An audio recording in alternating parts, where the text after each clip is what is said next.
Okay, so I just finished reading part of my son's five hard challenge stuff, and then today I currently read about audience. That is, hold on, funnel hacking, right? How you can like build your funnels, and it says that a lot of people don't realize that when you are building your funnel, the most important thing that affects your conversion is how you frame.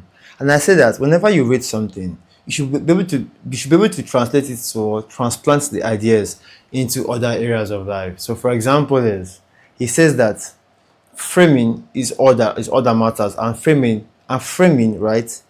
Framing is basically what happens when you control the narrative, when you create a perception. So, for example, now is when you're talking to a lady, right? How she sees you is more important than how you present yourself. What that means is that how you present yourself is in your head. How she sees you is also in her head. Same thing when you see a crowd, right? When you see somebody walk on stage, how the people thought about the person on stage is more important than the person itself. What that means is perception is more important than reality. Although, then again, I tell people that in as much as people are shallow minded, you should aim to be the thing, not just look like the thing. So, what that means is that the fact that if she sees you to be this high value man, right? You yourself internally, you also have to be a high value person. That is how life works. I'm not the person who buys the idea of being shallow minded and thinking that you're winning that way. You're deceiving yourself.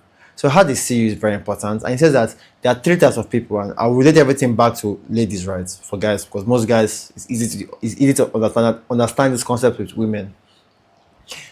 We're trying to get an audience. There's hot people, hot audience. There is a warm audience. There is a cold audience. So let me use the analogy of women, right, for most guys, because that is something very relatable.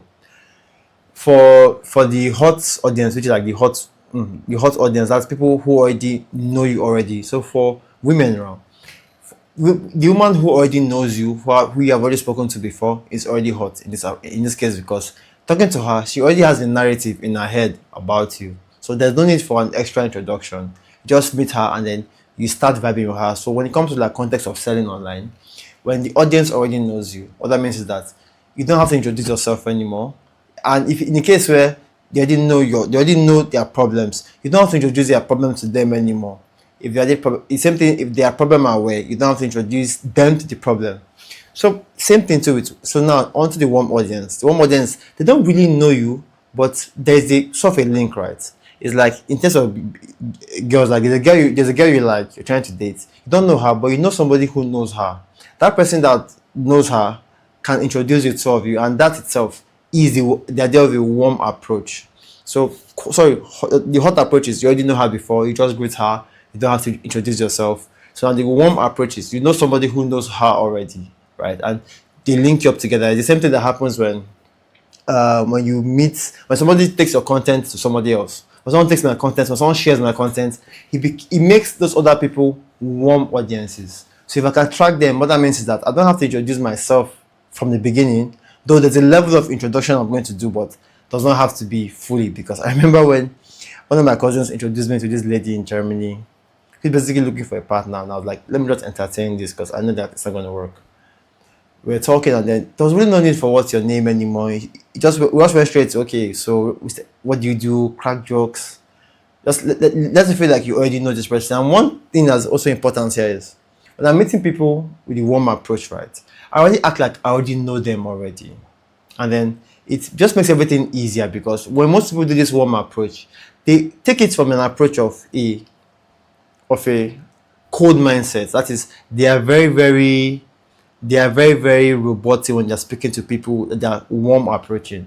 And when you're warm approaching, you already know that at least there are some shared interests, beliefs, or values already. So it's already easy to build rapport.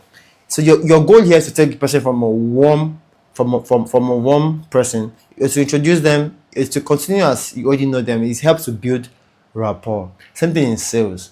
So let me look for another analogy that would help to explain the situation. Okay, no, I'll give the analogy after the cold approach. So the cold approach is you don't know them from anywhere. They don't know you from anywhere. So you have to meet them and introduce them like they are beginners. So in the case of women, you go to a new town. This lady has never seen or heard about you, and you have to approach this women. So That's the idea. Now, so bringing it back is, if you're making sales, right? If the person you're selling to already knows that he has a problem, what that means is that you have to sell a solution. If the person is aware of the problem, or if the person is aware of the product that he needs, it means you have to sell him your product or the product he needs, to be ethical. If the person is not aware of the problem, you have to introduce them to the problem. And how do you introduce them to the problem?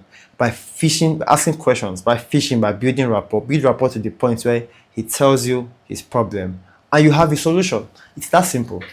But a lot of people, they basically miss it when they get to this level. When they get to this point, it's almost like they throw everything out the window. So looking at this now, right? You have people who already know you. You have people who have a link, or people who know. There's a connection between two of you, but it's not entirely clear yet. And you have people who don't know you at all. So you have to cold approach. So for the ladies, like I said, for the men approaching ladies that are in a new town, is mostly called a cold approach. So, and what is most importantly is, regardless of who you are talking to, you have to know how to frame yourself, right? So, for example, if you sell like a neuropathy supplement now, right? Going to meet somebody who's not aware of the word neuropathy is a problem, because you're already beginning to sound, it might make you sound smart, but the problem is you are not communicating. That is why I say a lot of smart people don't know how to communicate, because why? They are filled up with a lot of jargons in their head. And communication, whether you like it or not, is the most important aspect when it comes to interpersonal relationship. Whenever there's not clear communication, there's a breakdown in the relationship. And guess what? Guess what can solve it? Communication. So if you cannot communicate your ideas, then you are messed up. In short, communication is so deep that there are verbal cues for communicating and there are non-verbal cues. Now let's speak about this idea of framing, because a lot of guys don't understand that if you do not know how to frame yourself in any situation, you're going to miss out on this. And it took me a while to understand this concept over and over again, that you have to create the impression as much as you being the impression. So if you're approaching a lady, right, your posture, your voice, the depth of voice you speak with is very, very important. I think I like what I just did, right? The energy you give is more important, like, is as important as the message itself. Because when I say it's more important, it can make people think in a very, very shallow manner, right? So that's about what I've read so far. I'm intentionally reading this book in bits and basically breaking them down. I feel like this is what I should have been doing every day. But by past, I'll just read, take notes, then probably create content. But this time around, I feel this is better. This is documenting everything. And yeah, if you see my laptop's on, that's because I am currently working, because I'm currently working on my home server. So I think at least I've gotten a very decent home server. What I basically need now is a couple of tweaks here and there, and then I should be good basically. So nothing much so far. I would say it's been an interesting one. Let me think. Is there any other thing that I have not pointed out? So I guess I'm going back to face like a different client work. I had finished on the clients on a client's work yesterday, 4 a.m. this morning ish, because I always wake up 4 a.m. By the way, it's not by choice sometimes. It's just the way the body has been programmed for a couple of years now. I can't sleep past certain times, even though I sleep by 3 a.m. I've seen myself waking up by 4 or 5 a.m. ish. So I had a thought process today, right? And the thought process was about communicating ideas to young men. Now, I want to be frank with you. I know that the key to enjoying everything is moderation. But the problem is, we have our conscious and subconscious mind. I think the more I say this thing, the easier it is for me to formulate this idea. So stay with me. We have our conscious mind and we have our subconscious mind. The subconscious mind is what controls most of our processes, most of our thoughts. But now the subconscious mind is also pushed and pulled towards things that we enjoy the most, things that cause us pleasure. And most of those things that cause us pleasure are things that have harm, that create harm in the future. So what do we do? It's simple, at the same time not so simple. So whenever we tell people to, maybe for example, cut video games completely. What we're basically saying is we want you to program your subconscious mind to see this thing that your mind, like you should say as work or as pain, to become pleasurable. Program it to be the automatic default, right? So that when you go back to those things that you truly enjoy, they'll come with intensity of enjoyment rather than it's becoming a norm. So for example, if you see yourself spending 16 hours playing video games for years, at some point those video games, well, thanks to engineering these days and mind engineering, they keep looking for new ways to addict people. But if you play it for a very long time, you also get to realize that at some point there's really nothing to it. It's boring. It's like drinking alcohol. You need a different level of alcohol, right, to feel the effect of it. But if you are the person who abstains for a while, and then you work hard on it, go work hard on the project. Maybe you achieve a serious milestone like maybe 10K per month or something, or starting a business, you earn 10K per month. You will notice that it is easy for you to do what? To no, not easy possible. When you come back to that vice or to that habit, or you drink alcohol, the feeling is different because why? It's intense. But the trap of it is don't let your subconscious mind pull you back towards that level of, should I say, that level of indulgence you were before. But trust me, you will enjoy it, man. This is why I say when you take those breaks, right, and come back to anything, you get to approach it with a new mindset because you get to see nuances. That is why I tell people that when you're young, work as hard as you can. I'm currently doing it right now, and I'm going to be very, very frank with you. I have not seen massive results, right? I've seen results, but not massive results yet. That is why I'm making this video to show you that I am still trusting the process. And at the point of making this video, for years, my spirit has been telling me to create content, create content, create content. But I cannot believe that everything happens in the perfect time. Now that I'm making these videos, I'm making them with a sense of detachment. Because this is like my BTS, my behind the scenes. I'm doing them with just sharing anything I'm learning, my thought process. So when I tell people to work as hard as you can when you are young, you may not see results, but the whole idea is that you have to reprogram your subconscious mind to move you away from those dangerous pleasures, those distracting pleasures. And companies understand it. That is why they study our minds, right? So whenever we say cut video games, and people say the key is moderation. If you are a beginner with this habit, your key is not moderation. Your key is to intensively focus your attention on that difficult path, right? So, for example, now is, hey, I drink soda, right? But when I drink soda, I tell people not to drink soda is because those people I'm speaking with, they are at the stage of the journey where they need to reprogram their mind away from soda, so that when they come back to soda after like 3 to 6 months, they would enjoy it. But at the same time, they should be aware not to fall again into that trap. You see, that's why I say that internet advice is very dangerous because a lot of people don't know the context with which the advice works.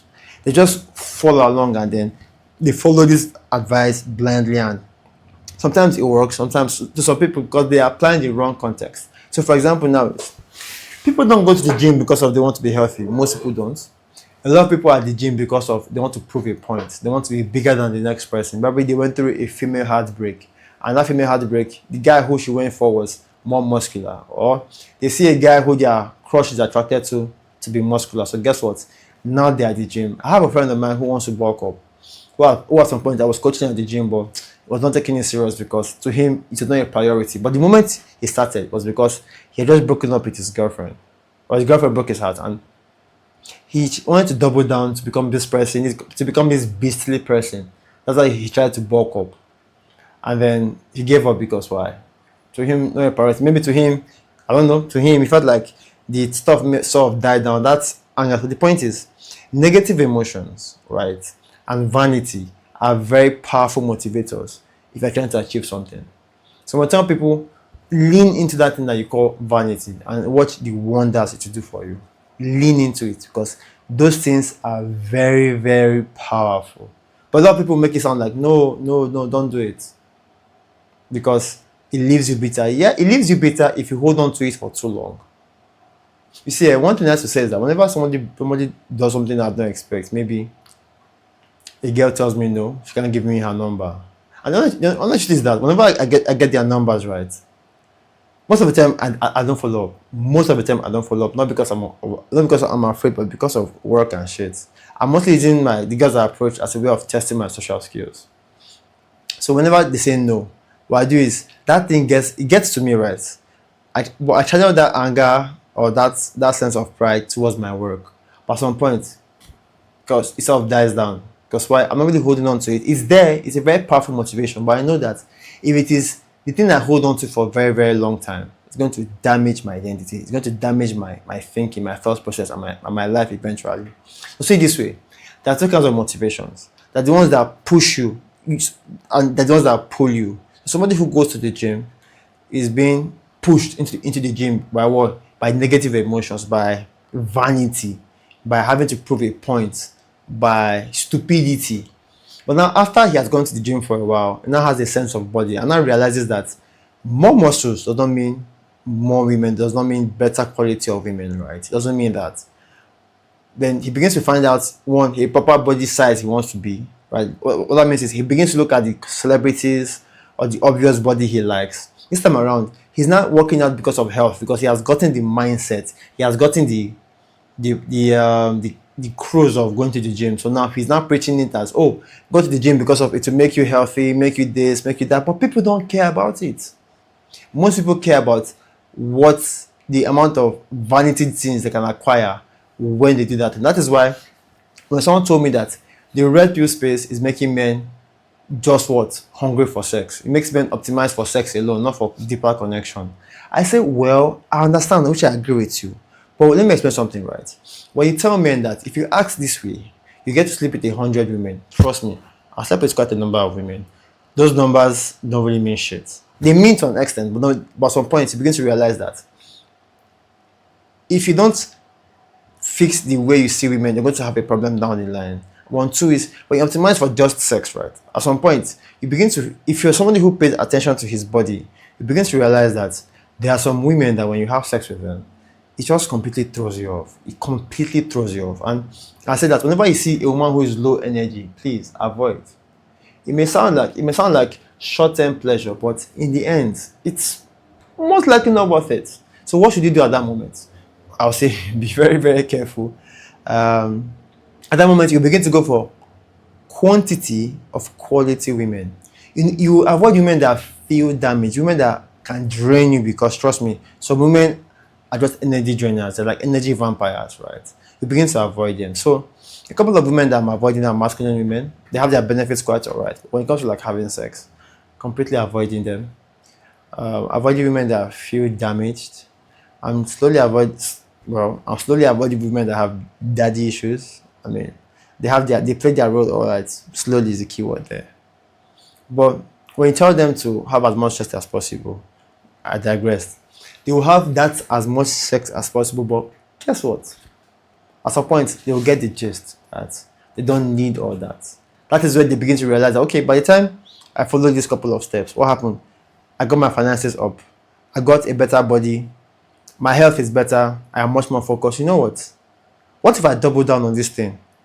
I'll be able to attract more women. So it's that transformation that starts.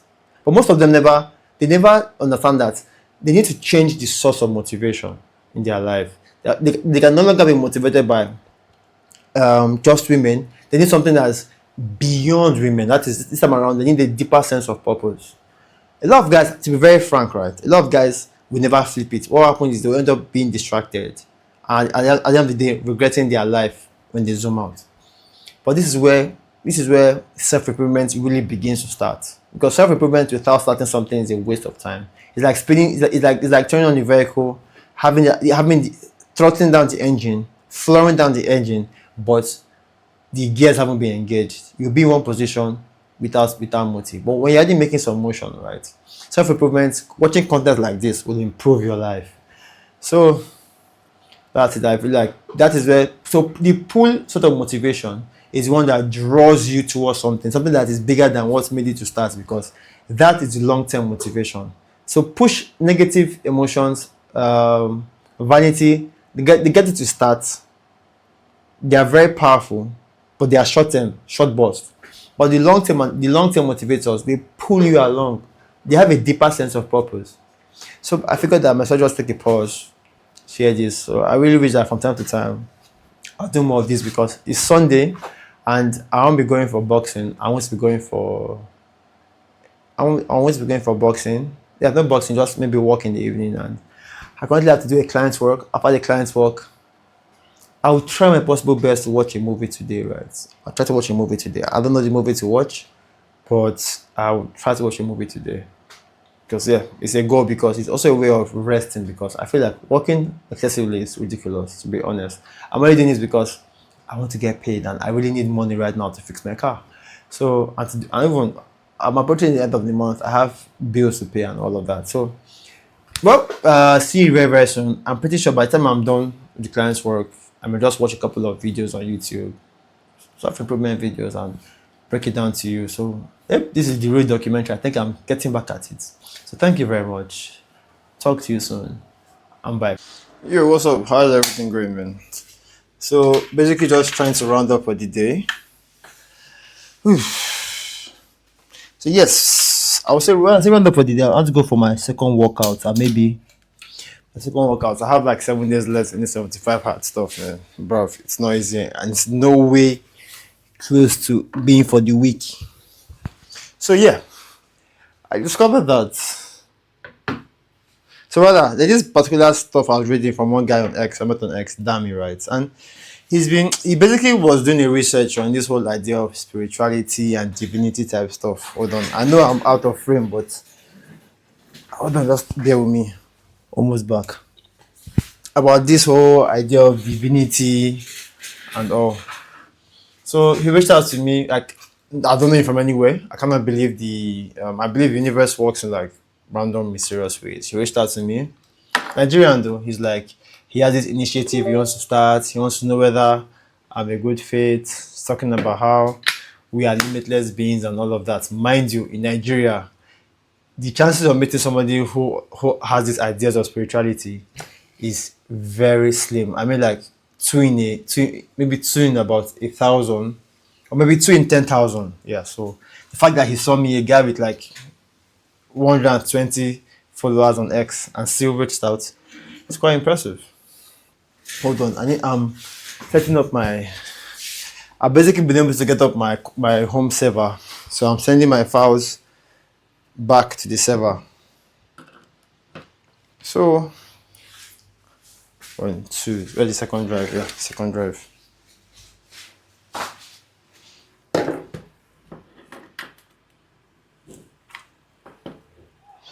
So I'll just say, if I try to summarize everything, it's simple, right? It's not really simple, but I feel like I've read this stuff. His writing is very, very complex because I had to read, I had to reread, I had to take notes, right? I took quite a number of pages of notes just to say that we are spiritual beings having a human experience. He tried to use different analogies, but in summary, what I can say is that one, we are one with God. Two is most people they are living through society thinking on their behalf. What I mean is that they never think for themselves. They outsource their thinking to society. So they are just conforming. Most of them have the idea that they are free will agents, but in most cases they are not. They are only following what society tells them to do. So tomorrow, if society tells them to jump off a cliff, that is exactly what they will do. Hold on, I'm just trying to fix my drive so I can start my upload process. Uh, it's quite a lot, but I'm proud of what I've achieved today, regardless. So, hey, please don't tell me it's about to disrupt. Come on, come on. So, please, is that a good sign? Oh, shit. Hold on, hold on.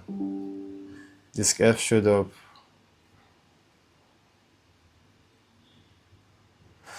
Okay. So yeah, the first part was much more focused on was much more focused on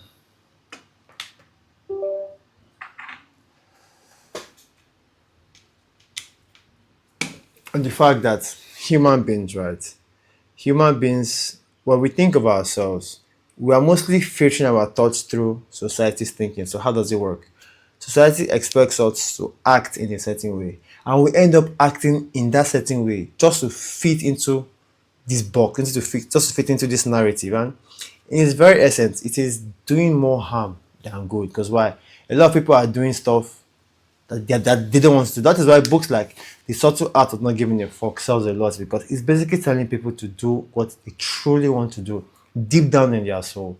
All that also talking about how, yeah, everything we see around us, right? Everything we see around us is simply just a representation of God in action. So it made me realize that, hold on, this it made me remember that these trees that grow, these trees that are right beside my office here, it's God, it's nature that sustains them, not not the sun, not the water, not the rains. Same thing with us, that we are one with God. And he made me understand, he gave me different perspectives to the Bible, and to realize that Jesus Christ was not even a Christian in the first place. He never preached a religion. But then again, religion is very important. And speaking of religion, I saw a video today which I had to send to this guy, and he was like, So basically, every single religion was created for a purpose, right? Sometimes, yes, most religions are created for the sake of controlling people, understand, but every religion is created out of a necessity to, should I use the word to, it's created out of a necessity. So for example is the Christians. No, some religions are created for the sake of agriculture. So if the people have a certain thinking or belief, they will end up having a certain kind of God. If they are the ones who believe in justice and fairness, they'll go for a particular kind of God. If they believe in agriculture and everything, or they believe, or if they live in an area that's very, very dry, they go for a certain kind of God. And I sent it to him, and he says, "Yep, that's very correct." And it made me realize that everything around us is created, every single thing. But should we break religion? No, because if you zoom out, right, if you're able to zoom out, you get to realize that everything serves a purpose.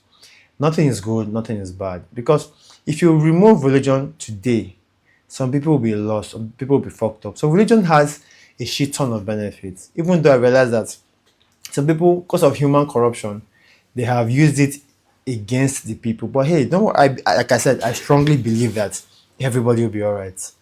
So I I want to have a meeting with him. So after our meeting, we'll basically just discuss on the way forward. Let me see if he has responded to me.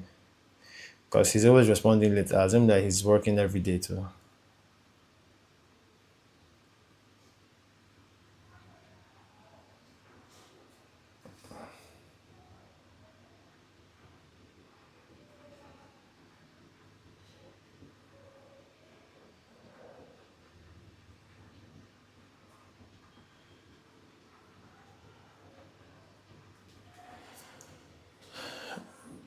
Then that's just the summary of it all, man. So basically, it's when you think of yourself, most people think about their physical structure. Okay, this is me. So my name is Stone.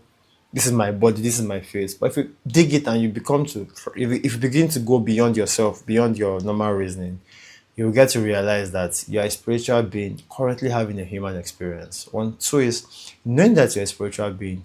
The deeper you understand the idea of a spiritual being, the more you have will. So the real willpower, right, goes obviously not in this guy's right. The real willpower goes beyond just being able to discipline yourself. That's what I said. There are different levels of discipline, and then you can discipline your physical self, but discipline your mental part is where the game actually becomes very, very interesting. If you really, really dig it, let's probably say, if you really, really like dig it and think it through, that is where all the magic begins to, where a lot of funny things begin to fall apart. 'Cause, yeah, I'm also considering going to ride my bicycle, so I'm just like speed talking through this so I can step out for a bike ride. Then right before when I was done, I went to cool off, just open social media. I discovered that two videos popped up in my on my threads, right? One video was talking about how a lot of Nigerian, no, there were three videos. One was from a pastor explaining that the decline of Nigerian women did not start today. It started with the previous generation, when the father was respecting the mom instead of it being the other way around. So women have been doing this for a long time, and now they've realized that the men are suddenly tired. So what that means is that women have to realize that they have been misled for decades. They have to drop the new ego they have formed and adjust accordingly. The second video is talking about how in the black community, these events that are used to bring black men and black women together are not attracting black men. They are only attracting black women. So what that means is black women are slowly getting out of hand. The third video was how a lot of Nigerian men are going for Uganda women. I kind of have this feeling that Nigeria was a social experiment that was very intentional. They were very intentional about breaking the family unit. That was why when they discovered the power of that, they exported those ideas to the West. Either they exported it or it became a backfire. But bottom line is that I see this movement of this idea of emasculating men happening in Nigeria before it started happening in the West. Whenever I look back and look at the message they're telling our men a couple of years ago, it became a little bit obvious that these ideas were pretty ridiculous. Hey, but guess what? People bought into them, and then look at where we are today. The third video is about how a lot of Nigerian men are getting married to, sorry, I've already said it, to Uganda women. And Uganda women, and he said because of one major thing, respect. What does that tell you? For some weird reasons, the Nigerian woman no longer respects her husband. Now, people can wail, people can cry, but the reality is that things have changed. There's very little to what we can do, and everyone has to move on at some point. Hold on, let me just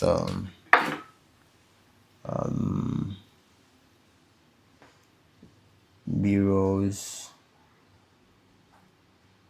podcast.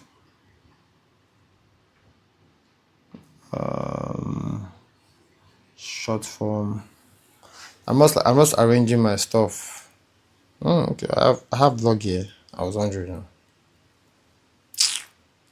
Let me just sorry.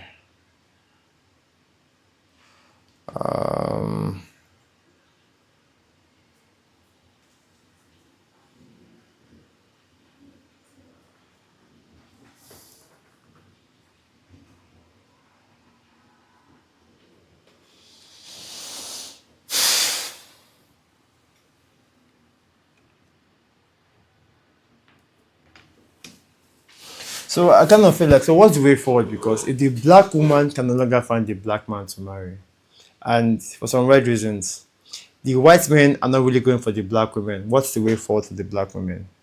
The black men have to come together to realize that they have to unprogram themselves. They have to talk to themselves. One, two. What I see in the near future is polygamy, right? In as much as it's not a thing to brag about, because like I said, it's a real problem. I want to have daughters. I want my daughters to basically be feminine. I want to have a family. Although I realize that to some extent, right, in life we do get what we give, right? So that means this. We get what you deserve, you get what you plan for. I understand that quite alright. I think that I want my kids to have the best. I just all my daughters to be feminine, my guys to be as masculine as possible. So I'm thinking, okay, fine, what's the way forward? I see polygamy as a way forward, but polygamy not just for random men. Polygamy for people who have built themselves, who have things like leadership skills, people who basically, who their wives can rest, whose wives can rest in their masculinity. And hey, I'm also seeing a form where we're going to have masculine women try to attach themselves to masculine men. That is, they may not necessarily be in a relationship. What they will have is an understanding. Because masculine women like to do things like all this boss chick movement. So that's what I'm kind of predicting. So let's see what life holds for them. So after this, I'll just go for my bicycle ride. My bicycle ride, I'll plan for the week because everyone's getting hot already. I'll plan some things for the week and basically prepare and know what's going to happen. Hold on, let me see. I hope this my drive is not bad though. Oh no, because it's really not reading and I don't like it.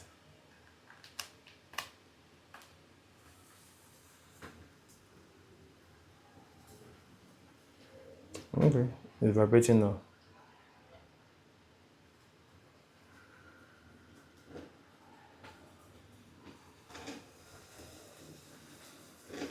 Okay, so I guess let me just go for my ride. Let me see. Yep, nothing much to do. I think at this point, I think I'm not sure I can watch a movie by this point because I have a meeting by 7. I probably have a meeting with this guy either today or tomorrow. I'm gonna ride my bicycle now, come back, get something to eat, and then call it a day. So, thank you for watching. Maybe see you later tomorrow. Tomorrow I'll be at the gym in the morning. Then I'll have my boxing session. I was supposed to go for boxing, but I kind of realized after my boxing I'll be very very tired. At the same time, I may have to ideate content ideas today. I may have to ideate or basically just have something to say for content. So I'm still here to figure out what a perfect system works like. So what that means is that a perfect system is a system that encourages you to do what the fuck you want to do. So I'm looking for a system that will help me to document my content and still have room to create content. So everything you're seeing here is just me documenting everything I'm doing. Also on Tuesday I'll be opening up the iMac to like swap the hard drives for a better hard drive and then see how it goes basically. So yeah, thank you very much. Talk to you soon and bye for now.